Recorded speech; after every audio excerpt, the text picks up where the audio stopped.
Hello friends, do you want to bake a soft delicious cake but you don't have a mixer or an oven? Don't worry, I've got you covered. Today I'm going to show you how to bake a perfect cake using just kitchen tools. So in a bowl you are going to measure out half cup of sugar and then you also measure out 1/4 cup of butter. Please ensure you measure out your ingredients properly. And then this is 1/4 cup of oil, that's vegetable oil. Then I'm just going to use my whisk to mix everything together. You are going to ensure everything is incorporated well in this bowl.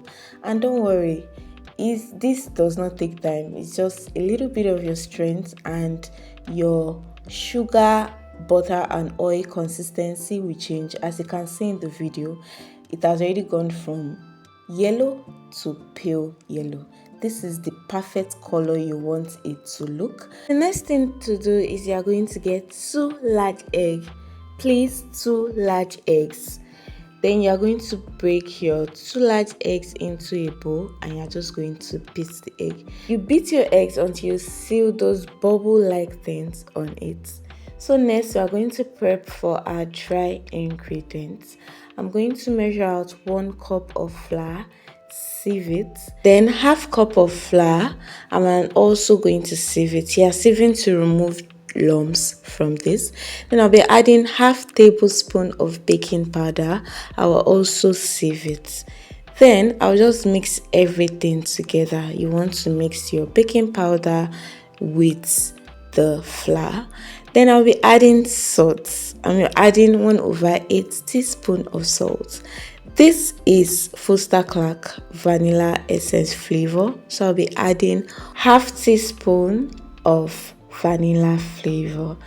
So just measure it out and then we're going to beat it. You ensure you mix it well with the eggs. So wet ingredient is ready, dry ingredient is ready. Let's prep for our cake. So I'm going to be adding that egg and flavor mixture into this and then I'll add the dry ingredients. So you are seeing how everything is going. Please ensure you do your things like separately. It makes your work neat and it also relieves your stress. So you are just going to mix everything. At this stage is very crucial because you don't want to over mix your batter. If you over mix your batter, your cake will come out really dense and we don't want that. So you mix. You can see that this is still a bit hard.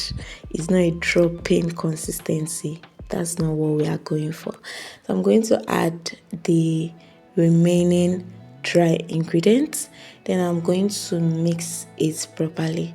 Please, if you've gotten to this point of the video and you've not liked, you've not subscribed, please, what are you waiting for? Subscribe to this channel and you can check my channel for other amazing recipes and videos.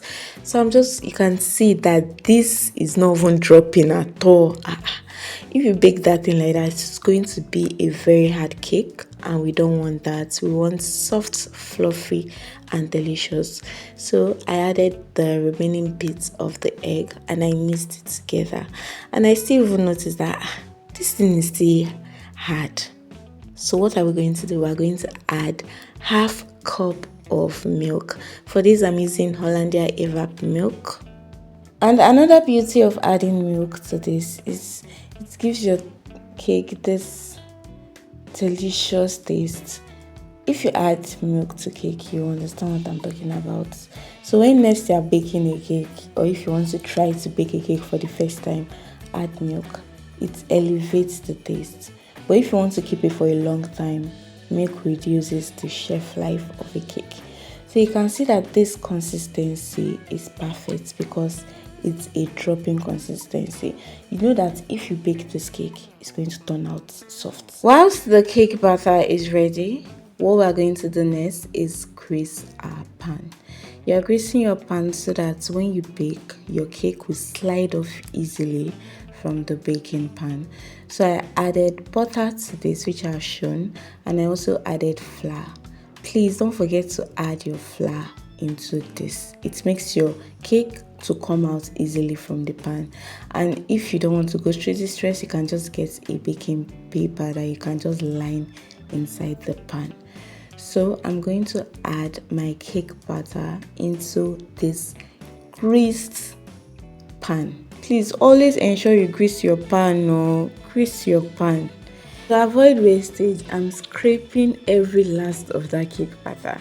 So I've added the cake batter into this. I'm using this wooden spoon to just smoothen it out, and I'm also doing this to smoothen it out and also to remove air bubbles from it. Then we're going to prep the pot. I'll be using this pot with sand in it, and I kept it on fire for about 5 minutes to preheat it. You want to always preheat your pot before baking in it.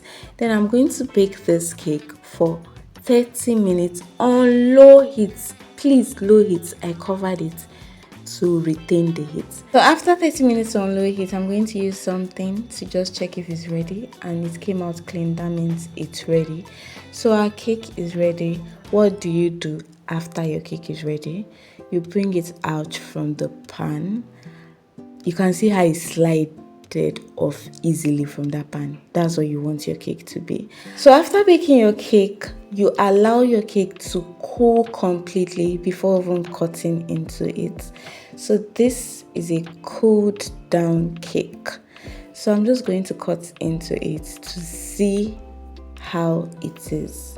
And you can see the goodness, the yummy goodness of this cake. The cake was really soft, it was moist, it was melting in the mouth. So I'm going to cut another part of this cake to show you the yummy goodness that this cake is. And don't worry about the middle parts. It actually came out like that because I used a wooden spoon that was still wet to just align the cake. I hope this video I've shown you that you don't need an oven or a mixer to make a perfect cake. So please bake and tell me the outcome of your cake.